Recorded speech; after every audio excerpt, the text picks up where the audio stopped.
2014 में मुगलों की विदेश नीति पूछा भी है यूपीएससी में, और वैसे भी तुमको ध्यान रखना चाहिए, मुगलों की विदेश नीति इंटरेस्टिंग है, नीचे ब्रेक दो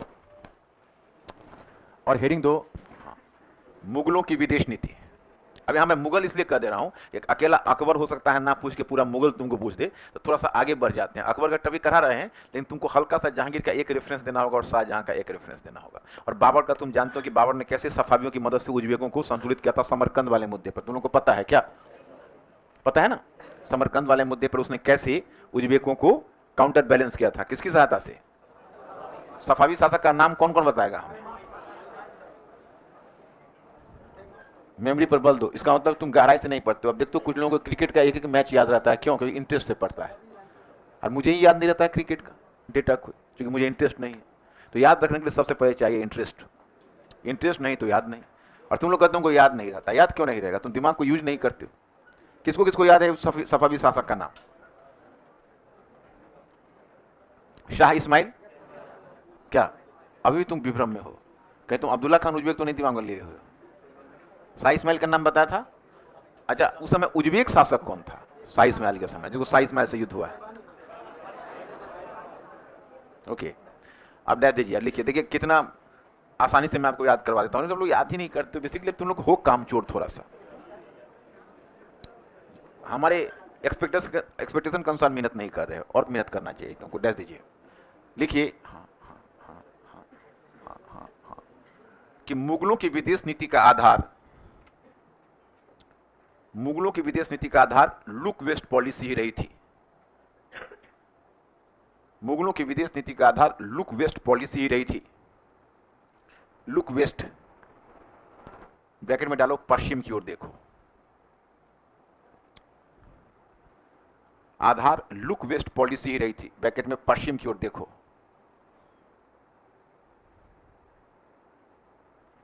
है ना?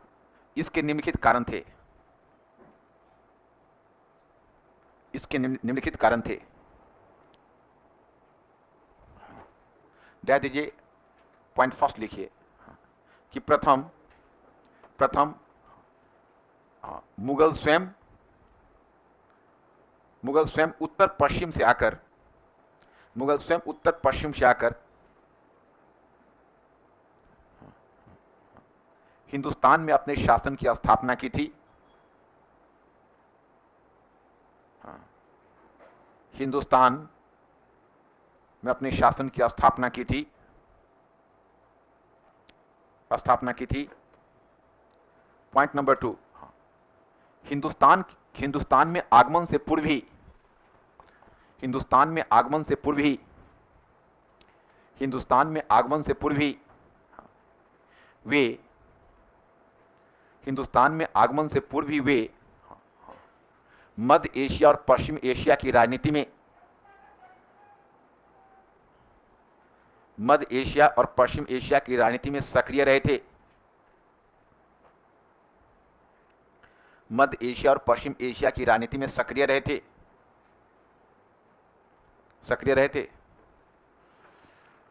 क्या याद रहेगा? याद है क्यों मध्य एशिया और पश्चिम एशिया की राजनीति में सक्रिय रहे थे? कुछ दिमाग में सूत्र है? याद करो, बाबर ने कैसे गेम खेला था उज्बेकों और सफावियों को एक दूसरे के विरुद्ध, तो है ना, मुगलों की सक्रियता थी, कुछ ध्यान में है? अब पॉइंट नंबर 3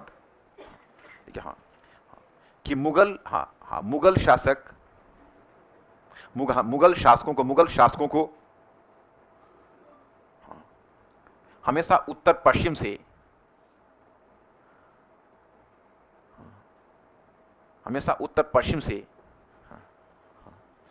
पश्चिम से किसी नए खतरे की आशंका रहती थी, नए खतरे की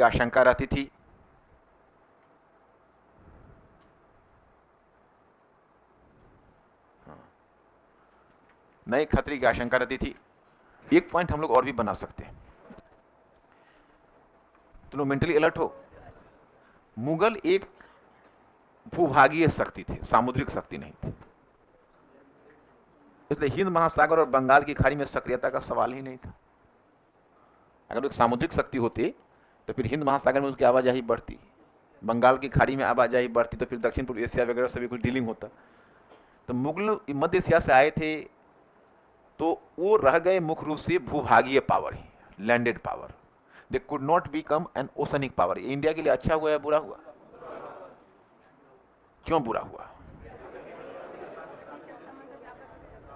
जैसे ऑटोमन साम्राज्य था, तो ऑटोमन साम्राज्य एक सामुद्रिक शक्ति भी था। ऑटोमन साम्राज्य के पास जो नौसैनिक बेड़ा होते थे बड़े सक्षम होते थे, मुगलों के पास नहीं। पुर्तगीज ने ही जब आए हिंदुस्तान में तो मनमानी शुरू कर दी, और पुर्तगीज के बाद फिर ब्रिटिश डच आए, तो सामुद्रिक शक्ति के सामने मुगल लाचार पड़ते चले गए, अन्यथा वो लाचार पड़ते नहीं। समझ रहे हो कि नहीं? तो इतिहास हमेशा समीक्षा और इसके नाम होता है। ये पॉइंट दोगे तो जरूर एग्जामिनर को बड़ा फोर्सफुल पॉइंट लगेगा। ये पॉइंट नंबर 4 दो,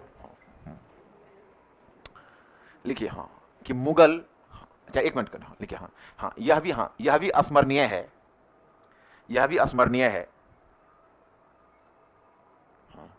कि मुगल मुख्यतः भूभागीय शक्ति ही बने रहे, भूभागीय शक्ति ही बने रहे।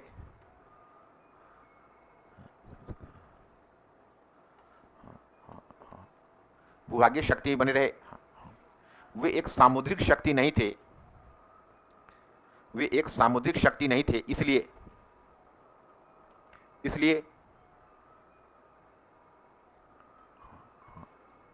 हिंद महासागर और बंगाल की खाड़ी के क्षेत्र में,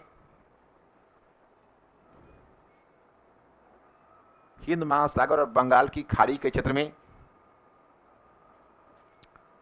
बंगाल की खाड़ी के क्षेत्र में उनकी विशेष सक्रियता नहीं थी। हिंद महासागर एवं बंगाल की खाड़ी के क्षेत्र में उनकी विशेष सक्रियता नहीं थी।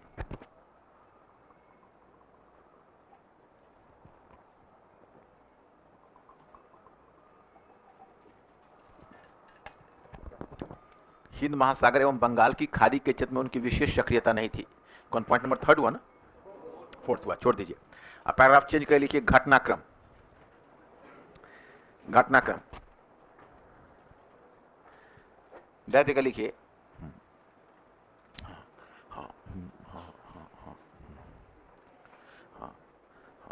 लिखिए, उस काल में मुस्लिम विश्व में, लिखिए, उस काल में मुस्लिम विश्व में, मुस्लिम विश्व में 4 प्रमुख शक्तियां थी, 4 प्रमुख शक्तियां थी, 4 प्रमुख शक्तियां थी। दैत्य का लिखिएगा। हिंदुस्तान में मुगल,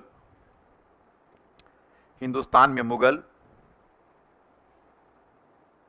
मध्य एशिया में, मध्य एशिया में उज्बेक, मध्य एशिया में उज्बेक, उज्बेक कौमा, पश्चिम एशिया में सफावी, पश्चिम एशिया में सफावी, तथा पूर्वी यूरोप में ओटोमन, तथा पूर्वी यूरोप में ओटोमन, ओटोमन। हाँ लिखिए, इनमें तीन, इनमें तीन पूर्वी एशिया में कहां से ओटोमन आया? एशिया समझ तो पूर्व किधर है? चाइना की तरफ है। चाइना में ओटोमन क्या करेगा? कहां रह रहे हो? हाँ, पूर्वी यूरोप में ओटोमन। क्या लिखा आपने? इनमें से 3, मैप देखा करो, मैप बहुत जोड़िए देखना, ये सब कंफ्यूजन नहीं होना चाहिए। हाँ, इनमें 3 यथा मुगल, उज्बेक और ओटोमन सुन्नी शक्ति थे। 3 निकोल नाम 3 फिर लिखा ना, ऊपर 4 लिखे हो, क्या मेमोरी है फिर? अब 3 खोज लो, कौन सुन्नी है? मिल गया सुन्नी का नाम। हाँ। कौन कौन? हाँ, हाँ। जबकि सफावी शिया, जबकि सफावी शिया, जबकि सफावी शिया, पैराग्राफ चेंज करिए, शिया के बाद पूर्ण विराम दे, पैराग्राफ चेंज करके लिखिए कि मुगल विदेश नीति की विलक्षणता, हेडिंग है छोटा सा, मुगल विदेश नीति की विलक्षणता, मुगल विदेश नीति की विलक्षणता, विलक्षणता दैत्य का लिखिएगा।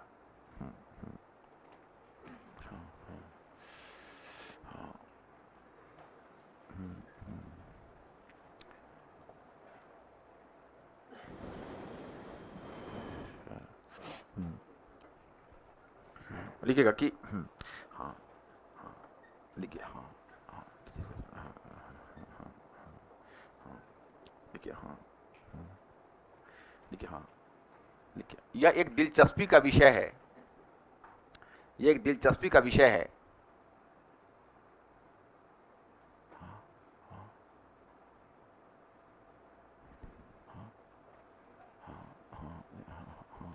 कि जिस प्रकार शीत युद्ध के काल में, जिस प्रकार शीत युद्ध के काल में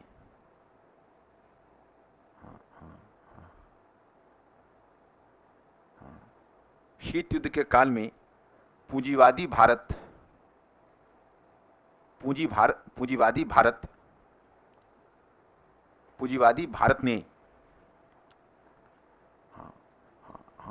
पश्चिम की पूंजीवादी देशों, पश्चिम के पूंजीवादी देशों देशों पश्चिम के पूंजीवादी देशों देशों के विरुद्ध, पश्चिम के पूंजीवादी देशों के विरुद्ध, हाँ सही, पश्चिम के पूंजीवादी देशों के विरुद्ध, ऐसा करो कि पश्चिम के पूंजीवादी देशों की साम्राज्यवादी नीति के विरुद्ध कर दो। पश्चिम के पूंजीवादी देशों, पश्चिम के पूंजीवादी देशों की साम्राज्यवादी नीति के विरुद्ध, पश्चिम के पूंजीवादी देशों की साम्राज्यवादी नीति के विरुद्ध, साम्राज्यवादी नीति के विरुद्ध संतुलन स्थापित करने के लिए, साम्राज्यवादी नीति के विरुद्ध संतुलन स्थापित करने के लिए, साम्राज्यवादी नीति के विरुद्ध संतुलन स्थापित करने के लिए समाजवादी, समाजवादी सोवियत रूस, समाजवादी सोवियत रूस से मित्रता स्थापित की थी, समाजवादी सोवियत रूस से मित्रता स्थापित की, की थी। उसी प्रकार एक सुन्नी शक्ति मुगल ने,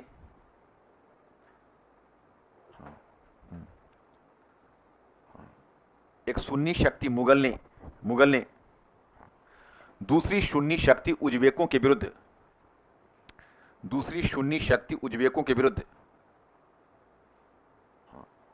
संतुलन बनाए रखने के लिए, संतुलन बनाए रखने के लिए, संतुलन बनाए रखने के लिए शिया ईरान, संतुलन बनाए रखने के लिए शिया सफावी, शिया सफावी राज्य, सफावी साम्राज्य, शिया सफावी साम्राज्य बनाए रखने के लिए शिया सफावी साम्राज्य से निकटता स्थापित की थी, शिया सफावी साम्राज्य से निकटता स्थापित की थी, शिया सफावी साम्राज्य से निकटता स्थापित की थी। I think is this point clear? इसमें कोई दिक्कत तो नहीं है, तुम लोग आसानी से पकड़ सकते हो इसको, है ना? तो भारत क्या था? डैश देकर लिखिए।